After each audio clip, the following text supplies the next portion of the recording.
How is it possible for a dead man to be alive? How is it possible for a man whose casket I touched with these hands to be on TV right now? The night of the plane crash, the police came to my door, said, "We're sorry. Your fiancé was on the passenger list. There are no survivors." I screamed. I fell to my knees. My world went black. I held a memorial service. 200 people came. Everyone cried. Everyone said, Michael was a good man. And me? I slept with his photo every night. Woke up in pain every morning. 3 months. 3 months I was dying. Until last night, 9 p.m., when I changed the channel and saw him, Michael, my dead fiancé, on a live show, with that same smile, same voice, same mole next to his lip, getting down on one knee, in front of a woman I'd never seen, saying, "You're the love of my life, will you marry me?" And me. My phone dropped from my hand. I started shaking, started screaming, because I realized he wasn't dead. He didn't leave me. He killed me. Without killing me, just with a lie.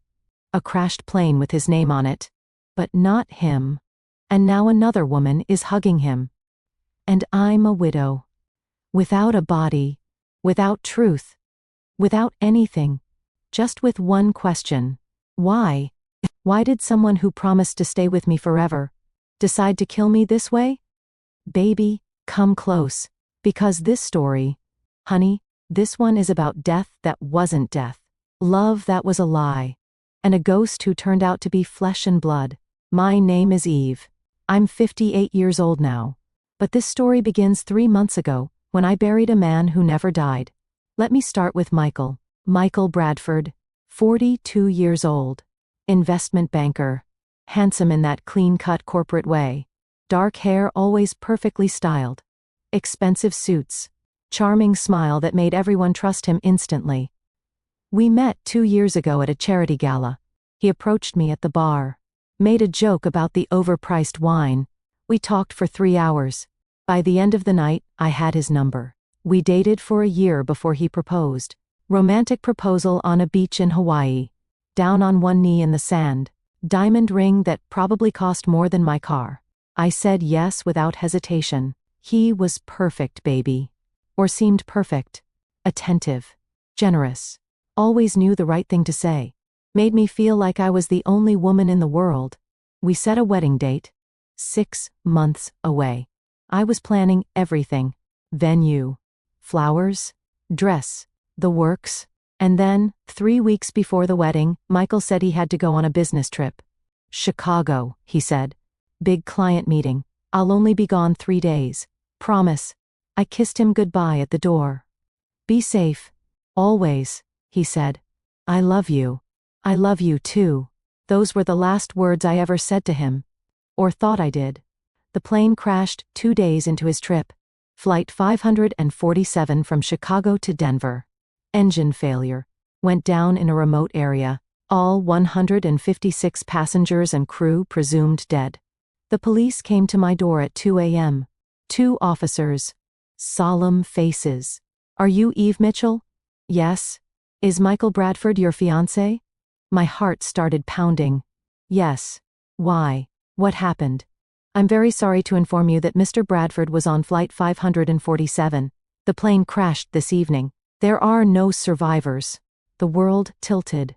I grabbed the door frame to stay standing. No. No, that's impossible. He's in Chicago. He's supposed to come home tomorrow. He boarded a flight to Denver this afternoon. His name is on the passenger manifest. We've confirmed his identity through his credit card and ticket purchase. I'm very sorry. I screamed. Actually screamed, loud enough that neighbors came out of their apartments. I collapsed on the floor. Couldn't breathe. Couldn't think. Just screamed and screamed and screamed. The officers called an ambulance. They sedated me. When I woke up in the hospital, I thought maybe it had been a nightmare. But it wasn't. Michael was dead. Gone. 3 weeks before our wedding. The next few days were a blur. I had to call people. Tell them. His parents. His brother. Our friends. the wedding vendors to cancel everything. Every conversation was the same. Shock. Disbelief. Tears. "Oh my God, Eve. I'm so sorry." Michael's parents flew in from New York. His mother sobbed in my arms. "He loved you so much. He was so excited to marry you." His father just looked hollow, empty, like someone had scooped out his insides. We planned a memorial service. There was no body to bury. The crash had been catastrophic. They said it would take months to identify remains. Some might never be found. So we had a service with an empty casket, a symbol, a placeholder for the man who should have been there. 200 people came. Colleagues, friends, family, everyone dressed in black, everyone crying. I gave a eulogy, barely made it through. Talked about how Michael was kind and funny and ambitious, how he made me feel loved, how I'd never meet anyone like him again. I meant every word. We played his favorite song, showed photos of his life, of us together, smiling, happy, in love. At the end, I placed my engagement ring on top of the casket. "Until we meet again," I whispered. Then they closed it. And that was it. Michael was gone. Or so I thought. The grief was unbearable, baby. I couldn't sleep. Couldn't eat. Couldn't function. I took a leave of absence from work. Just stayed in my apartment. In the dark. Staring at nothing. People tried to help. Brought food. Called to check on me. But I couldn't talk to them. What was there to say? The love of my life was dead. 3 weeks before our wedding. There were no words for that kind of pain. I'd wake up every morning and forget for a split second. Then reality would crash down. He's gone. He's dead. He's never coming back. I looked at wedding magazines we'd marked up together, at the dress hanging in my closet, at the honeymoon tickets we'd never use, our whole future. Planned. Prepared. Erased in an instant. 3 months passed like that. 3 months of existing but not living. Of breathing but not feeling alive. Until last night. I was on the couch, half watching TV, not really paying attention, just needed noise to fill the silence. Some reality show was on, Love Live or something, one of those cheesy programs where people propose to their partners on camera. I was about to change the channel when I saw him. Michael, my Michael, on the screen, in a black suit, hair perfectly styled, that smile, that face I'd mourned for 3 months, standing in what looked like a restaurant, fairy lights, rose petals, romantic setup. And he was holding a ring box. I sat up, heart pounding, hands shaking. This wasn't possible. This couldn't be real. But it was him. I knew every inch of that face, every expression, the way he tilted his head when he smiled, the small mole near his lip. That was Michael Bradford. My dead fiancé, on live television. He got down on one knee, in front of a blonde woman I'd never seen before. She was young, maybe 30, beautiful, wearing a red dress, and Michael looked at her with the same expression he used to give me. Love, adoration, devotion. "Jessica," he said, his voice crystal clear through the TV speakers. "I know we've only been together 6 months, but you're the love of my life. I can't imagine my future without you. Will you marry me?" The woman, Jessica, started crying. Happy tears. "Yes, oh my God, yes." He slipped the ring on her finger. They kissed. The studio audience erupted in applause and cheers. And I just sat there, frozen, unable to process what I was seeing. Michael was alive. Michael was alive and proposing to another woman. 3 months after I buried an empty casket with his name on it. I grabbed my phone with shaking hands, rewound the DVR, watched it again, and again, and again. It was him. Absolutely him. No question. I screamed, loud, primal, a sound I didn't know I could make. My neighbor pounded on the wall. "You okay in there?" I wasn't okay. I would never be okay again. Because if Michael was alive, that meant, what? He faked his death? He staged a plane crash? He let me believe he was dead? Why? Why would anyone do that? I looked at the TV. They were doing an interview now. The host asking them about their relationship. "So Michael, tell us how you two met," the host said with a big smile. "We met at a conference in Denver about 8 months ago," Michael said. Lying. So casually. So easily. "I saw her across the room and knew I had to talk to her. 8 months ago. While we were engaged. While we were planning our wedding. And Jessica, when did you know he was the one?" Jessica giggled. "Pretty much immediately. He's just so genuine. So honest. I knew I could trust him with my heart." Genuine. Honest. Trust. I wanted to throw something at the TV. Wanted to scream that he was a liar. A fraud. A ghost who wasn't dead. But I just sat there. Shaking. Crying. Trying to understand. I didn't sleep that night. Just sat on the couch. Replaying the recording. Trying to make sense of it. By morning, I had a plan. I looked up the show.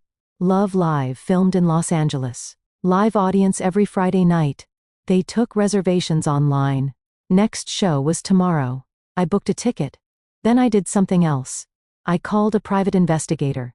"I need you to find everything you can about a man named Michael Bradford and a woman named Jessica. I don't know her last name. But she's engaged to Michael. She was on a TV show last night. The PI, a woman named Rachel Torres, said she'd get back to me within 24 hours. I spent that day in a trance. Barely moved. Barely ate. Just waited. Rachel called that evening. I found them," she said. "Michael Bradford. Officially declared dead 3 months ago in the Flight 547 crash. But there's no record of him actually being on that plane. His name was on the manifest, but security footage doesn't show him boarding." "What?" "He bought a ticket, checked in online, but never actually got on the plane. It's not uncommon. People buy tickets and miss flights. But in this case, when the plane crashed, his name was on the list. So he was presumed dead." "Did he know?" I asked, my voice shaking. "Did he know the plane was going to crash?" "No way to tell," Rachel said. "Could be a horrible coincidence. Or he planned it," I finished. "It's possible." The woman's name is Jessica Monroe, 31 years old, works in marketing, lives in Los Angeles. They've been dating publicly for about 4 months, but I found evidence they've known each other longer. Hotel records, restaurant receipts, going back 8 months. 8 months. Just like he said on TV. While we were engaged? There's more, Rachel continued. Michael's been living in LA under his own name, same social security number, same everything. He didn't create a false identity, he's just living like nothing happened. How is that possible? Isn't he legally dead? Technically yes, but no one's looking for him. His family thinks he's dead. You think he's dead, or thought. He's flying under the radar, and unless someone reports him alive, he stays legally dead while living his new life? The next night, I flew to Los Angeles. Wore a wig. Sunglasses. Different clothes than I usually wore. I didn't want him to recognize me in the audience. The Love Live studio was in Burbank. Big building. Professional setup. I checked in with my fake name. Got a seat in the middle section. Good view of the stage. The show started. Upbeat music. Enthusiastic host. 3 couples getting engaged that night. Michael and Jessica were the second couple. They walked out, hand in hand, waving to the audience, smiling like they were the happiest people alive. I felt like I was going to throw up. The host interviewed them. Asked about their relationship. Their plans. Their love story. Michael lied so smoothly. Said he worked in real estate. Said his parents were dead. Said Jessica was his first serious relationship. All lies. Effortless lies. At one point Jessica said, "I'm just so grateful I found him. He's been through so much. Lost his whole family in an accident. But he's so strong. So resilient." The audience, awed. Sympathetic. Moved by his tragic fake backstory. I wanted to stand up. To scream. To tell everyone he was a fraud. A liar. A man who faked his own death. But I didn't. Not yet. I waited until the show ended. Until the audience filed out. Then I waited by the stage exit. Michael and Jessica came out 20 minutes later. Holding hands. Laughing. Planning where to get dinner. I stepped in front of them. "Hello, Michael." He looked at me. No recognition at first. Then his eyes widened. Color drained from his face. Eve? Surprise, I said, my voice cold. I thought you were dead. Jessica looked confused. Who's Eve? Michael, who is this? His fiancé, I said. Or I was. Until he died in a plane crash 3 months ago. Except apparently he didn't die. He just let me think he did. Michael's face went from pale to panicked. Eve, I can explain. Explain? I said, my voice rising. Explain how you let me bury an empty casket? How you let your parents grieve? How you let me destroy myself with guilt and pain while you were here living your best life with her? Michael, what is she talking about? Jessica said, her voice shaking. She's confused, Michael said quickly. I don't know her. She's... Liar. I screamed, and I pulled out my phone. Showed Jessica photos. Me and Michael. Our engagement. Our life together. All dated before the crash. Jessica stared at the photos.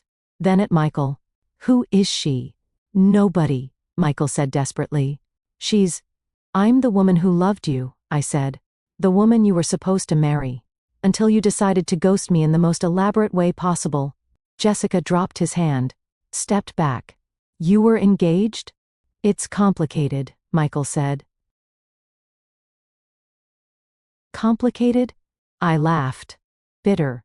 You faked your death. That's not complicated. That's psychotic. Security showed up then. Asked if there was a problem. Yeah, I said.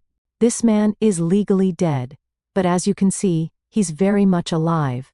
Which means he committed fraud. Identity fraud. Insurance fraud probably. Lot of fraud. Michael's eyes went wild. You can't prove anything. I have photos, records, witnesses, and now I have you on camera from tonight's show. I think that's enough. He tried to run. Actually tried to bolt. But security grabbed him. Called the police. Jessica was crying. I don't understand. You said you didn't have any family. You said... He lied, I said. About everything. Welcome to the club. The police came. Arrested Michael on the spot. He didn't fight. Just looked defeated. They took statements from me and Jessica. Asked us to come to the station the next day. Jessica and I stood in the parking lot afterward. Both in shock. Both trying to process. Did you know? She asked quietly. That he had someone else? No, I said.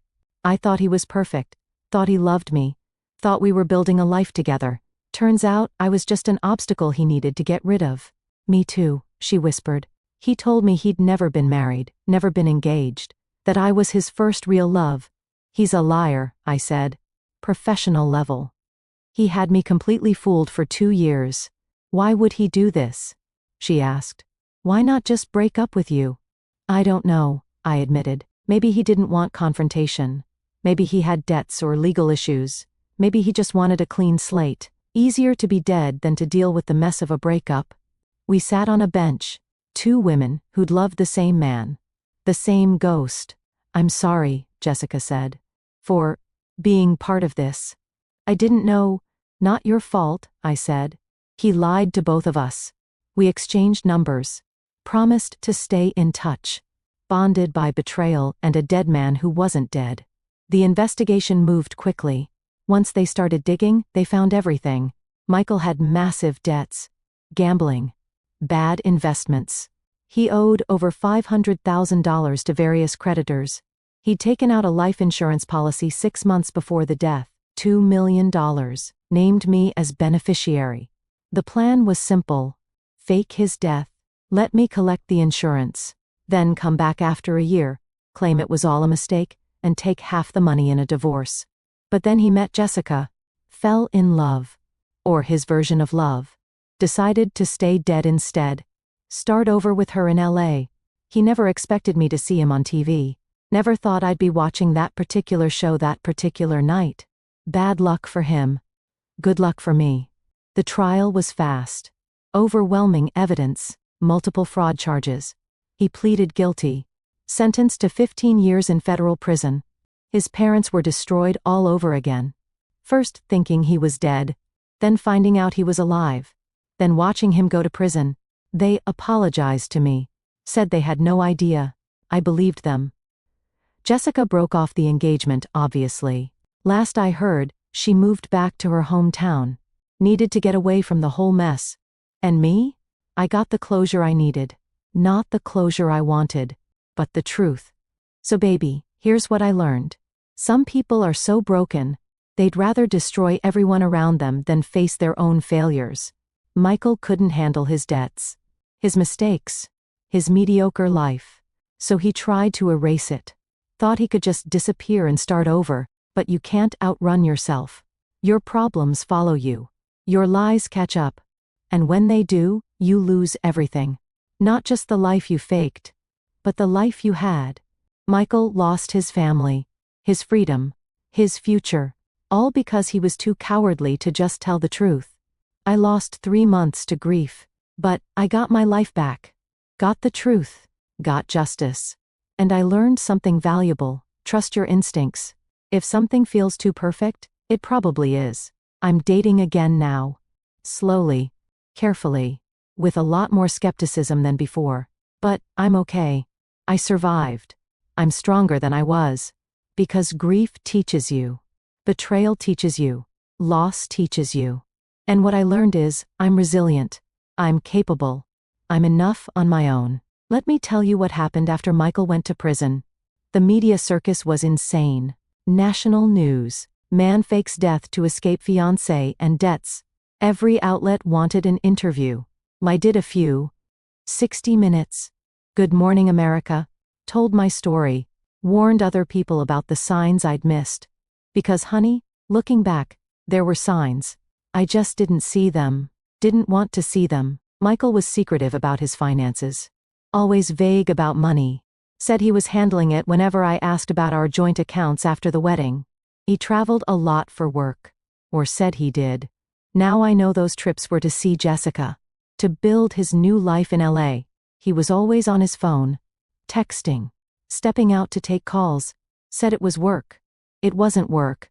And the life insurance policy. He'd pushed hard for me to be the beneficiary. Made it seem like he was being responsible. Planning for our future. Really, he was planning his escape. I told all this in the interviews, hoping someone out there would recognize the pattern. Would save themselves before it was too late. Michael's ex-wife reached out to me after one of the interviews aired. Her name was Amanda. They'd been married for 5 years. Divorced 7 years ago. He did the same thing to me, she said. Not the fake death, but the lies, the secret life, the financial fraud. I divorced him when I found out he'd taken out credit cards in my name. Maxed them out, left me with $80,000 in debt. Why didn't you press charges? I asked.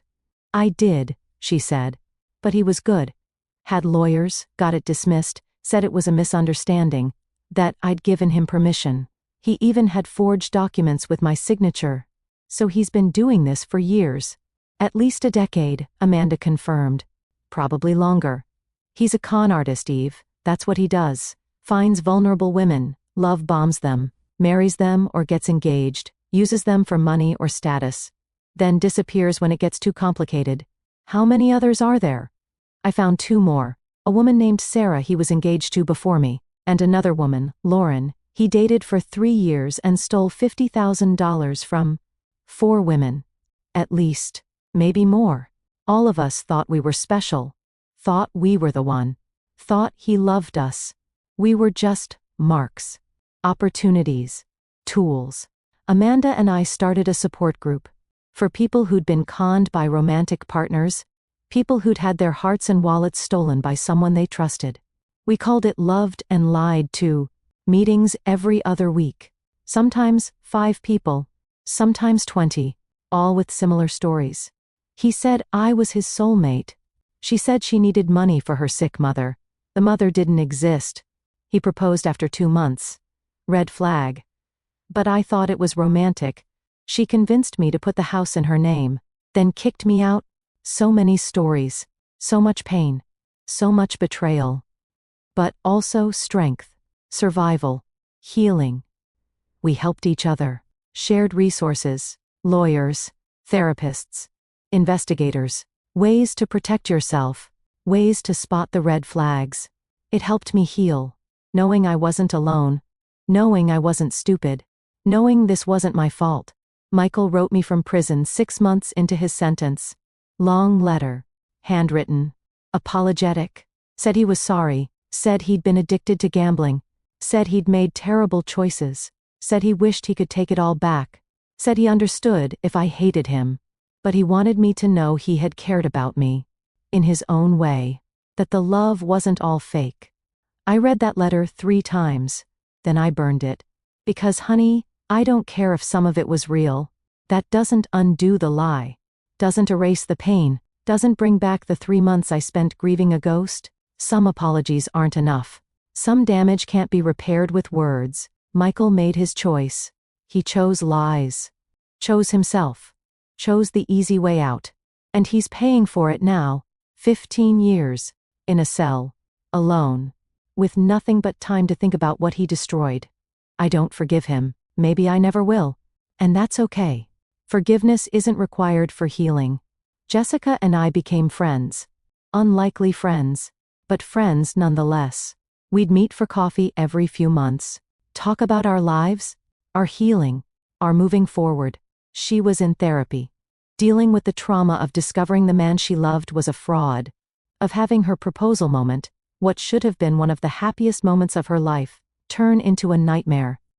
I can't watch TV anymore, she told me once. Can't watch romantic comedies.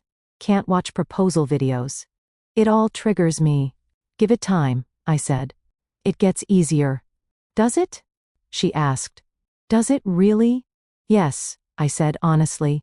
It does. Not completely. You'll always carry it. But it gets lighter, the weight of it, the pain of it. It becomes part of your story instead of the whole story. She nodded. Wanted to believe me. And I meant it. Because I was living proof. 2 years after Michael's arrest, something unexpected happened. I met someone. His name was David. David Chen, 50 years old, divorced, 2 kids in college, worked as a therapist, kind, gentle, patient. We met at a bookstore, both reaching for the same mystery novel, laughed, started talking, exchanged numbers. He asked me on a date. I said yes, but I was terrified. On our first date, I told him everything. About Michael, about the fake death, about the betrayal, about my trust issues. I'm damaged, I said. Probably more than most people. And I'm going to question everything. Need reassurance, have moments of panic. I might not be worth the trouble. David listened. Then he said, everyone's damaged. Some people just hide it better, and you're worth any trouble. Trust is earned. I'm willing to earn it. That was 2 years ago. We've been together ever since. It's not perfect. I still have bad days, still have moments where I check his phone, where I ask too many questions, where I expect him to disappear. But he's patient, consistent, honest, shows up every day, proves he's real, and slowly I'm learning to trust again, not blindly, not naively, but carefully, intentionally. Michael got out of prison early last year. Good behavior. Served 10 years of his 15-year sentence. I found out through Amanda. She tracked his release. Thought you should know, she said. In case he tries to contact you. He didn't. At least not directly. But I did see him once. About 6 months after his release. I was at a grocery store. Buying milk and eggs. Normal Saturday morning. And there he was. In the cereal aisle. Looking older. Thinner. Gray hair now. Tired eyes. He saw me. Froze. I could have walked away. Should have walked away. But I didn't. I walked up to him. Michael, Eve, he said quietly. I didn't think I'd ever see you again. Neither did I. We stood there. Awkward. Tense. I'm sorry, he said finally. For everything. I know that's not enough. But I am. You're right, I said. It's not enough. But I appreciate you saying it. Are you doing okay? I'm great, I said honestly. I have a good life. A good partner.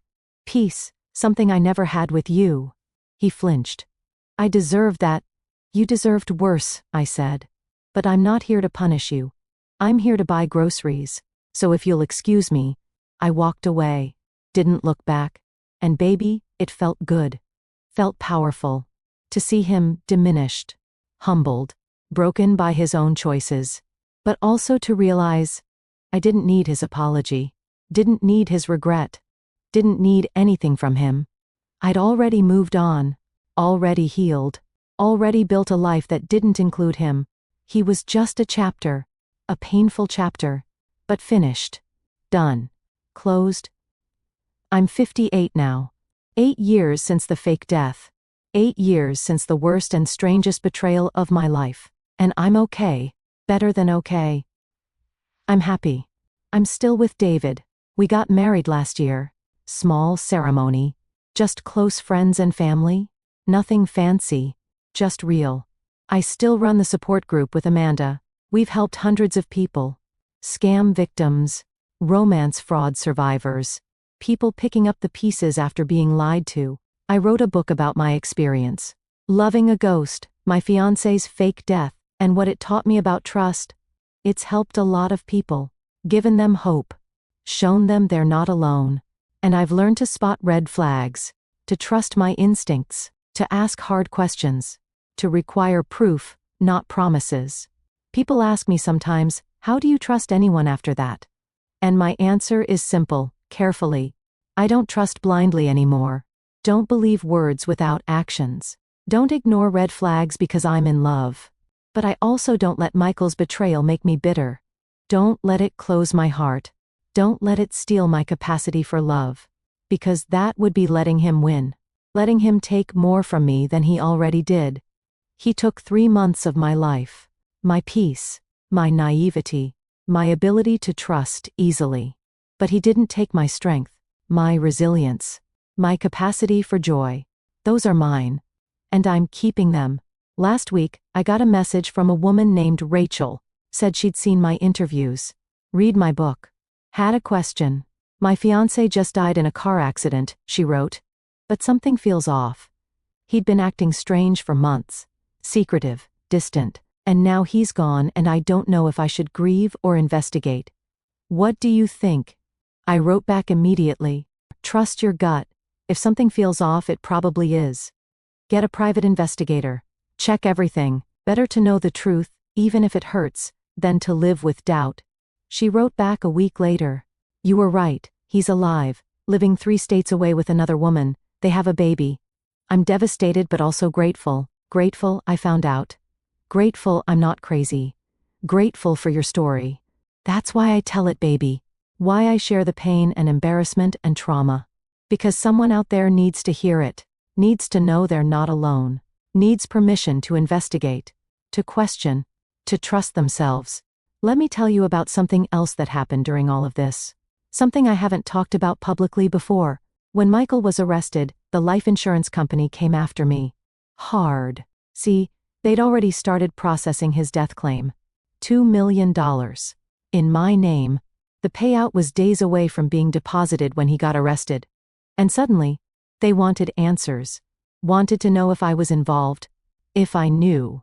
If this was a conspiracy. I had to hire a lawyer. Prove my innocence. Show every text, every email, every piece of evidence that I genuinely believed he was dead. It took 8 months. 8 months of interrogations and depositions and investigations. 8 months of being treated like a criminal instead of a victim. Finally, they cleared me.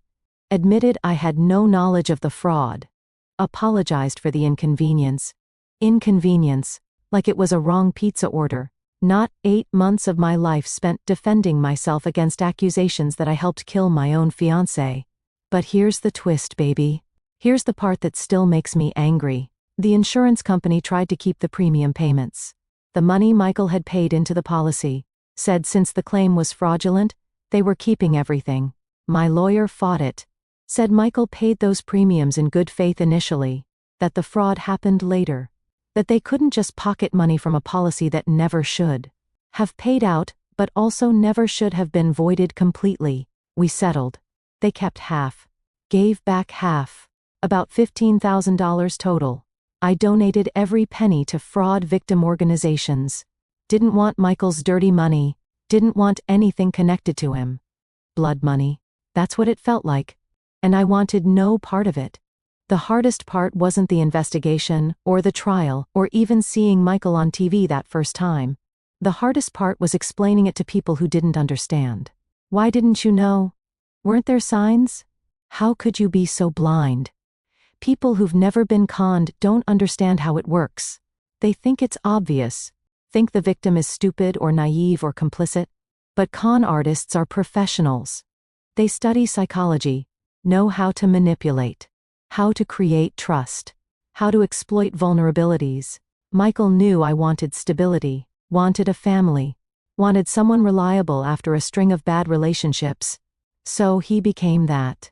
Stable, reliable, family-oriented, everything I'd been looking for. He mirrored my values, my interests, my dreams, made me feel like we were perfectly compatible. That's what con artists do. They become your ideal partner, not because they are that person, but because they've studied you and know what you want to see. And by the time you realize it's a mask, you're already in too deep, already invested emotionally, already making excuses for the cracks in their facade. I had friends who pulled away after everything came out, said I should have known better, said they saw red flags I ignored, said they always knew something was off about Michael, but they didn't. They loved him too, thought he was great, never said a word when we were together. It's easy to see red flags in hindsight. Everything looks obvious when you know the ending. But in the moment, when you're in love, when someone's telling you exactly what you want to hear, you miss things. You forgive things. You explain things away. That's not stupidity. That's human nature. And anyone who says they'd never fall for it is either lying or has never been truly in love. I went back to work 6 months after Michael's arrest. Couldn't stay on leave forever. Needed the routine, the normalcy, the distraction. My coworkers didn't know how to act around me. Some avoided me. Didn't know what to say. Afraid of bringing it up or not bringing it up. Others treated me like I was fragile. Spoke in soft voices. Asked if I was okay 17 times a day. A few made jokes. Dark humor to cope. Hey Eve, checked your boyfriend's pulse lately? That kind of thing. I appreciated the jokes more than the pity, honestly. At least they treated me like a person. Not a victim. Not a tragedy. One coworker, Sarah, became a close friend through all this. She'd been through something similar years before. Her ex-husband had embezzled from her business. Framed her for tax fraud. Nearly destroyed her life. The worst part isn't the betrayal, she told me over coffee one day. It's the shame. You feel like you should have known, like it's your fault for trusting them. Exactly, I said. Everyone keeps asking why I didn't see the signs. Like I'm stupid for believing someone I loved.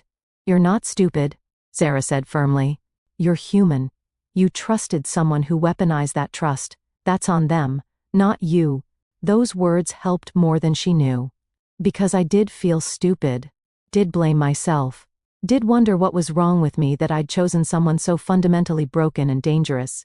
But Sarah was right. The problem wasn't me. It was him. I didn't fail at love. He failed at being human. Michael's parents visited me a year after his arrest. Showed up at my apartment unannounced. I almost didn't let them in. But curiosity won. I opened the door. His mother, Patricia, looked like she'd aged 20 years. Gray hair. Thin, tired eyes.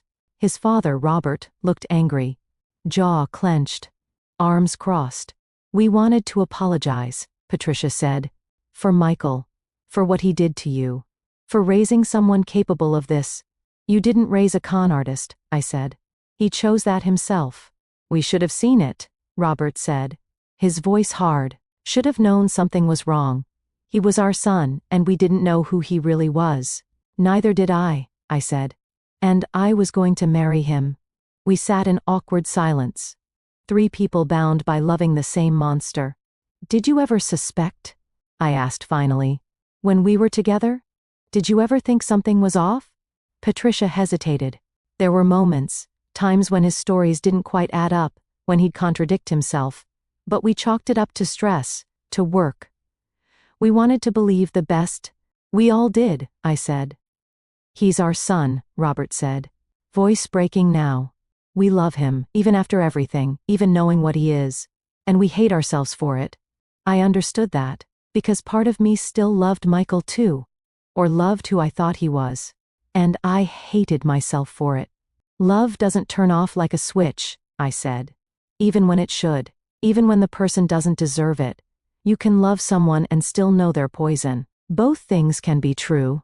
Patricia started crying. Thank you for not hating us. I don't hate you, I said honestly. You're victims too. He lied to you, used you, hurt you, just in different ways. They left after an hour. I never saw them again. But I heard they moved to Florida. Changed their name. Started over somewhere no one knew their son's story. I don't blame them. Sometimes, starting over is the only way to survive. The support group grew bigger than Amanda and I ever expected. What started as 5 people in a church basement became 50 people in a community center. Then 100 people, with monthly meetings in 3 different cities. We heard every variation of the same story. Romance scams, catfishing, fake deaths, secret families, financial fraud, identity theft. All different, all the same, all devastating. One woman's boyfriend had faked cancer for 2 years, made her pay for treatments that never happened, shaved his head to look like chemo, wore a hospital bracelet he bought online, all to steal $200,000 from her. One man's wife had an entire second family in another state. 2 kids, a house, a life. He found out when he got a call from her other husband who'd discovered the same thing. One non-binary person's partner had been in witness protection, or claimed to be. Whole elaborate story about testifying against the mob, needing to stay hidden, needing money to stay safe. All lies. They were just a con artist with a creative backstory. The stories varied, but the damage was always the same. Shattered trust, financial ruin, emotional trauma. The feeling of being fundamentally broken for having believed someone. We helped each other heal. Not by forgetting, not by pretending it didn't hurt, but by acknowledging the pain, validating it, and then, slowly, carefully, moving through it. David asked me to marry him 2 years into our relationship. Different than Michael's beach proposal. Quieter. More real. We were at home, making dinner. Pasta and wine, nothing fancy. Just us. He turned to me while stirring the sauce and said, I want to spend the rest of my life with you. Will you marry me? No ring. No speech. Just a simple question from a man who'd proven every day that he meant what he said. I said yes, and I meant it. Fully. Without reservation. Without fear. Because David had earned my trust. Not with grand gestures or perfect words. But with consistency. With honesty. With showing up every single day exactly as he was. We got married at City Hall. 10 people there. Immediate family only. No big wedding. No stress. Just vows and signatures and a kiss that felt like coming home. My wedding with Michael would have been 200 people. Live band. Open bar. Designer dress. Everything perfect and photogenic and fake. My wedding with David was in jeans and a nice blouse. At City Hall. With cake from Costco after. And it was perfect. Really perfect.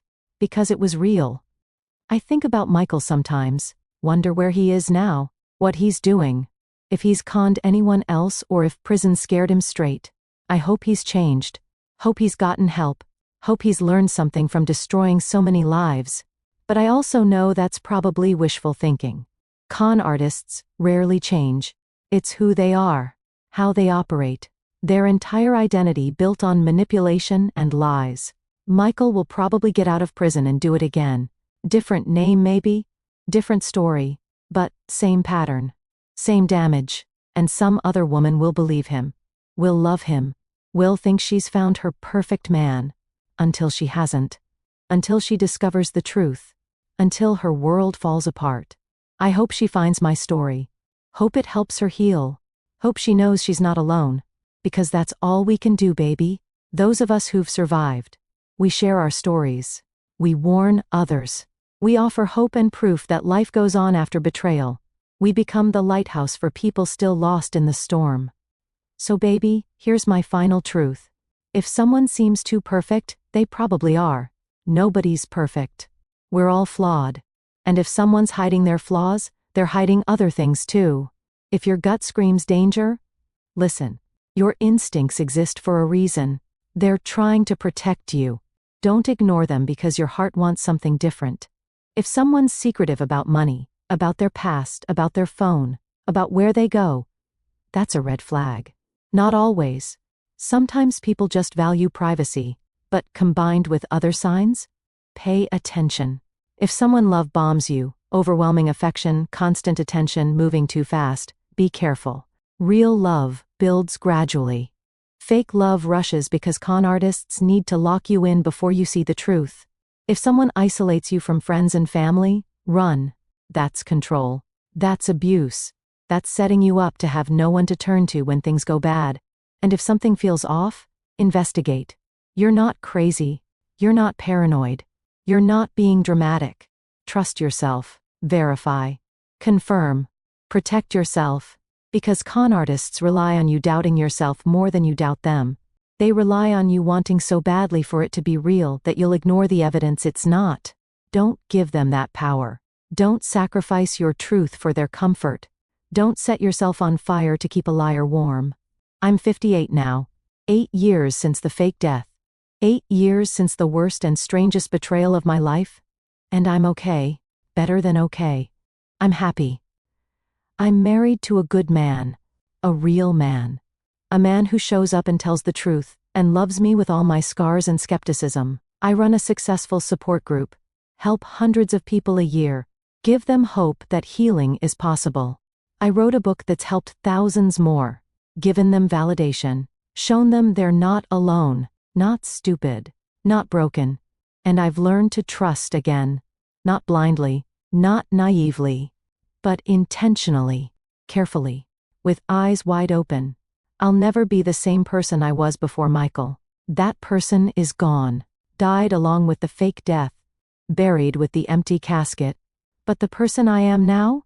She's stronger, wiser, more resilient, more aware. She knows what real love looks like, and what fake love looks like, and she'll never confuse the two again. That's the gift tragedy gives you. Not healing, not closure, not forgetting, but wisdom. The hard-earned, painful, blood-bought wisdom that comes from surviving something that should have destroyed you. I survived. I healed. I loved again. And so can you. Whatever ghost you're mourning, whatever lie you believed, whatever con you fell for, you can survive it. You can heal from it. You can love again after it, not the same way, not with the same innocence, but deeper, truer, stronger, because you'll know the difference now, between performance and presence, between words and actions, between what someone says and who they actually are. And that knowledge, painful as it was to gain, is priceless. It'll protect you, guide you, save you from future Michaels, future ghosts, future liars. Hold on to it, honor it. Let it make you wise, not bitter. Careful, not closed. Cautious, not cynical. That's how you win. That's how you take back your power. That's how you make sure the con artist doesn't win. By surviving, by healing, by refusing to let their lies define your capacity for love. Thank you for sitting with me today, baby. For listening to this impossible story. For holding space for my pain and my healing. I hope it helps you. I hope it warns you. I hope it gives you permission to trust your gut and question what doesn't feel right. You are not crazy. You are not dramatic. You are not paranoid. You are wise. You are cautious. You are protecting yourself. And that's not just okay. That's beautiful. That's strong. That's survival. Keep your eyes open. Keep your heart guarded. And keep your standards high. You deserve someone who shows up. Who tells the truth. Who's exactly who they claim to be. Not a ghost. Not a liar. Not a performance. A person. A real, flawed, honest person. They're out there. I found mine. And you'll find yours too. God bless you, honey. This is Eve. Survivor. Healer. Believer. Fighter. Truth teller. All of me. Every scar. Every lesson. And I'll see you next time. So here's what I want you to know, honey. If someone you love dies suddenly and something doesn't feel right, investigate. Don't feel guilty for questioning. Don't feel disloyal for doubting. Trust is earned. And even in death, people can lie. If someone seems too perfect, they probably are. Nobody's perfect. We're all flawed. And if someone's hiding their flaws, they're hiding other things too. If your gut screams danger, listen. Your instincts exist for a reason. They're trying to protect you. Don't ignore them because your heart wants something different. And if you've been betrayed, conned, lied to, it's not your fault. Con artists are professionals.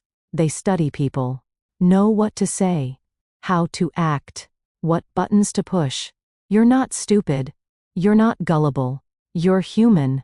You wanted love. And someone weaponized that against you. That's on them, not you. Healing is possible. Trust is rebuildable. Love is findable. Not the same way as before.